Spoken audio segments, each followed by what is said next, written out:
एक समय नारद जी श्री व्यास जी से पूछने लगे कि हे व्यास जी, गृहस्थाश्रम सब आश्रमों से उत्तम क्यों माना गया है?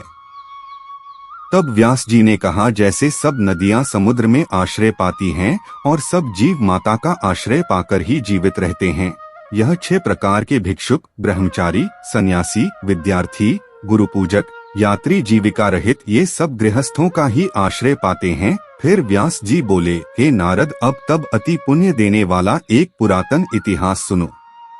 उत्तानपाद राजा का पुत्र उत्तम था, जो बड़ा बलवान और मदिरा पीने वाला था। उसने बहुला नाम वाली स्त्री के साथ विवाह किया और राजा रानी दोनों ही अति प्रेम के साथ रहने लगे। एक समय राजा ने वैश्या का नृत्य देखते हुए मदिरा पान किया और रानी को भी मदिरा पान के लिए कहा, परंतु रानी ने उसका कहना नहीं माना। इस पर राजा ने क्रोधित होकर अपने अनुचरों को आज्ञा दी कि वह रानी को किसी निर्जन वन में छोड़ आए। तत्पश्चात राजा रानी के वियोग में दुखी तो हुआ, मगर उसने दूसरा विवाह नहीं किया और प्रजा की पुत्र के समान पालन करने लगा। एक दिन एक ब्राह्मण राजा के पास आकर कहने लगा कि हे राजन, कोई मेरी स्त्री का अपहरण करके ले गया है। उसके वियोग में मैं अति दुखित हूँ, इसलिए तुम उसे ढूंढ कर लाओ। राजा कहने लगा कि महाराज, मैं नहीं जानता कि आपकी स्त्री कौन है, किधर और कहाँ ले गया है। मैंने तुम्हारी स्त्री को नहीं जानता हूँ कि वह कैसे स्वभाव वाली और रूप वाली है। तब ब्राह्मण बोला कि वह यद्यपि कठोर वचन बोलने वाली, कुरूपा, काले रंग की तथा कर्कश स्वभाव वाली है, परंतु मैं उसकी कोई निंदा नहीं करता, क्योंकि वह मेरी पत्नी है। तब राजा कहने लगा कि जब तुम्हारी स्त्री ऐसी कुरूपा और क्रूर स्वभाव वाली है तो तुम उसे लेकर क्या करोगे?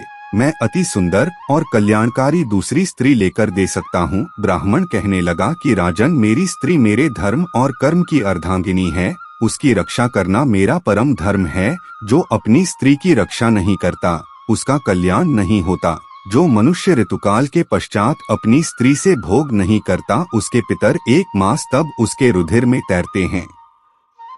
ब्राह्मण के ऐसे वचन सुनकर राजा अपने शस्त्र लेकर रथ पर सवार हुआ और चारों ओर घूम फिर उस स्त्री को खोजने लगा। कुछ दूर जाकर उसने एक आश्रम देखा, जहाँ पर एक महान तेजस्वी ऋषि कुशा के आसन पर विराजमान थे। राजा को देखकर भी उस ऋषि ने राजा का कोई आदर सत्कार नहीं किया और बोला, मैं जानता हूँ तुम राजा उत्तानपाद के पुत्र हो, मगर तुम यहाँ किस कारण आए हो? राजा कहने लगा, हे मुने, ब्राह्मण के घर से कोई उसकी स्त्री हो हार कर ले गया है। मैं उसी की खोज में इधर आया हूँ, परंतु आपने अर्घ्य आदि कुछ भी नहीं दिया और न ही किसी प्रकार का सत्कार किया। इसका कारण क्या है? ऋषि ने उत्तर दिया, राजन, तुम अर्घ्य योग्य होते हुए भी इस समय उसके पात्र नहीं हो, क्योंकि तुमने अपने निरपराध स्त्री को वन में त्याग दिया है। जहाँ स्त्री का यह धर्म है कि वह तन मन से अपने पति की सेवा करे तथा उसकी आज्ञा का पालन करे, वहाँ पुरुष का भी धर्म है कि वह अपनी स्त्री का यथाचित सम्मान करे। जिस घर में स्त्रियों का मान होता है, वहाँ पर देवताओं का वास होता है। जहाँ स्त्रियों का अनादर होता है, वहाँ कभी सुख शांति नहीं रहती। इतना सुन लज्जा युक्त हो पूछने लगा कि भगवान, आप बहुत भविष्य और वर्तमान तीनों काल के जानने वाले हैं, इसलिए कृपा करके बताइए कि ब्राह्मण की स्त्री को कौन और कहाँ हर ले गया है। ऋषि कहने लगे कि राजन, अदिति का पुत्र बलाक नामक राक्षस उस ब्राह्मणी को उत्पलावर्त वन में हर कर ले गया है। सो जाओ और उसको ढूंढकर ब्राह्मण का संयोग करो। राजा ने मुनि को प्रणाम किया और मार्ग पर जाकर उत्पलावर्त वन में जा पहुंचा।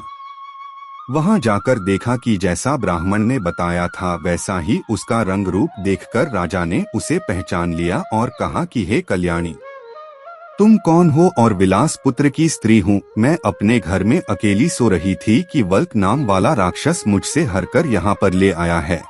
यहाँ लाने के बाद न तो उसने किसी बात का कष्ट दिया और न ही मेरा सतीत्व नष्ट करने की चेष्टा की। इतना होने पर भी मैं यहाँ अत्यंत दुखी हूँ। राजा ने कहा कि हे ब्राह्मणी, यह राक्षस कहाँ गया है? मुझको तुम्हारे पति ने ढूंढने के लिए भेजा है। ब्राह्मणी ने कहा कि वह इस वन में अमुक स्थान में गया है। तब राजा ने ब्राह्मणी के बताए हुए स्थान पर जाकर राजा को देखा। राजा को देखकर वह राक्षस उसके पैरों पर गिर पड़ा और कहने लगा कि राजन, मुझे क्या आज्ञा है? राजा ने कहा कि हे निशाचर, तू इस ब्राह्मणी को क्यों लाया है? राक्षस कहने लगा कि राजन, इस ब्राह्मणी का पति राक्षसों को मारने का मंत्र जानता है, अतएव जब हम यंत्र का अन्न ग्रहण करने के लिए जाते हैं तो वह हमको वहां से भगा देता है, क्योंकि सब यज्ञों का वही आचार्य बनता है। इसी कारण उस ब्राह्मण को दुखी करने के लिए मैं उसकी स्त्री को हर लाया हूँ, क्योंकि बिना स्त्री के पुरुष कर्म का अधिकारी नहीं होता। यह सुनकर राजा ने विचार किया कि यह राक्षस भी हमारी ही निंदा करता है, मुनि ने भी हमको अर्घ्य योग्य नहीं समझा। राजा अपने में ऐसा विचार ही रहा था कि राक्षस कहने लगा कि राजन, मैं आपकी एक आज्ञा का पालन करूंगा। इतना कह हाथ जोड़कर खड़ा हो गया। राजा ने कहा कि हे निशाचर, तुम इस ब्राह्मणी को इसके घर छोड़ आओ और जब हम यज्ञ करें तब हमारे पास आ जाना। राजा की आज्ञा पाते ही वह राक्षस उस ब्राह्मणी को उसके घर छोड़ने चला गया। तब राजा सोचने लगा कि मैंने अपनी निर्दोष स्त्री को घर से निकाल दिया, अब ऐसा कौन सा पुण्य कर्म करूं जिससे यह पाप दूर हो। तब राजा पुनः उन्हीं मुनि के पास गया और उनसे अपना कर्तव्य पूछा। मुनि ने कहा, हे राजन, तुम्हारी स्त्री को शतपात नाम के नाग ने वन में घूमते हुए देखा तो वह उसको पाताल लोक में ले गया। उस नाम की नंदा नाम वाली एक कन्या है, उसने अपने घर में उसको छिपा रखा है। यह सुन राजा वहां से अपने घर आया और ब्राह्मण को स्त्री सहित अपने घर में देखकर बहुत प्रसन्न हुआ। तत्पश्चात राजा ने बालक नामक राक्षस को यज्ञ किया तो वह तुरंत ही राजा के पास आकर उपस्थित हो गया। बालक को देख राजा ने उसे पाताल लोक से अपनी स्त्री को लाने का आदेश दिया। उसके बाद वह राक्षस पाताल लोक गया और वहां से राजा की स्त्री को लाकर राजा को सौंप दी। इसके बाद राजा और रानी बड़े प्रेम से रहने लगे।